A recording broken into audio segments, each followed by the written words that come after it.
பாருங்க ஃப்ரெண்ட்ஸ், நான் வந்து முதல் முறையாக வந்து தோசை சுடுறேன் அம்மாவோட கைடன்ஸோட.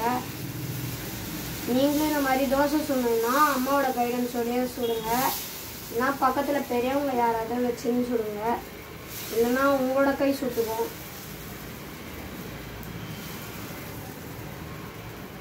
ஃபஸ்ட் டைம்னால கொஞ்சம் ரவுண்டாக வராது. ஆனால் செகண்டு போட்ட தோசை வந்து சூப்பராக வந்தது.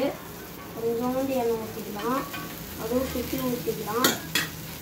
பாருங்க ஃப்ரெண்ட்ஸ், இது வந்து இப்போ அதை அப்படியே தூக்கிக்கும் இந்த இடம், இந்த முனை பகுதி. அதுக்கப்புறம் நம்ம வந்து எடுத்தோன்னா சூப்பராக வந்துடும் ஈஸியாக. நீங்கள் எப்போவுமே வந்து சுடும் போது இந்த இடத்துல வந்து நீங்கள் வந்து பிடிக்கணும். இந்த இடத்துல பிடிச்சாதான் கை சுடாமல் இருக்கும்.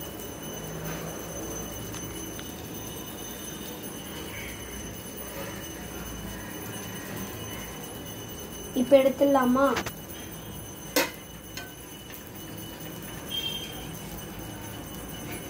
பாருங்க ஃப்ரெண்ட்ஸ், எவ்வளோ சூப்பராக வருதுன்னு. இப்போ நம்ம வந்து திருப்பி போடணும்.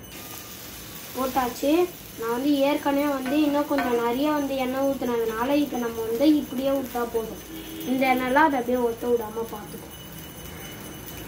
நம்ம எதுக்கு வந்து எண்ணெய் ஊற்றுறோம்னா, எண்ணெய் ஊற்றுனோன்னா அதை அப்படியே கட்டியாக அதை அப்படியே பிடிச்சிக்கும். இதில்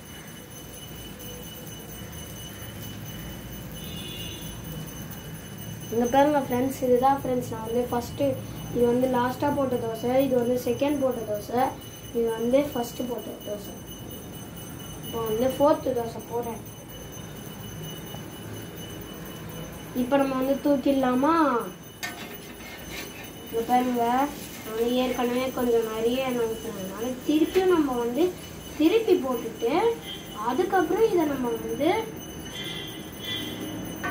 பேன் கேக் மாதிரி இருந்துச்சு. அதுக்கப்புறம் இப்படி போட்டு லைட்டாக வந்து அழுத்தி விடணும். அழுத்தி விட்டுட்டு இப்படி எடுத்துட்டு நம்ம வச்சா போதும். அடுத்தது சொல்லலாமா? Bye friends.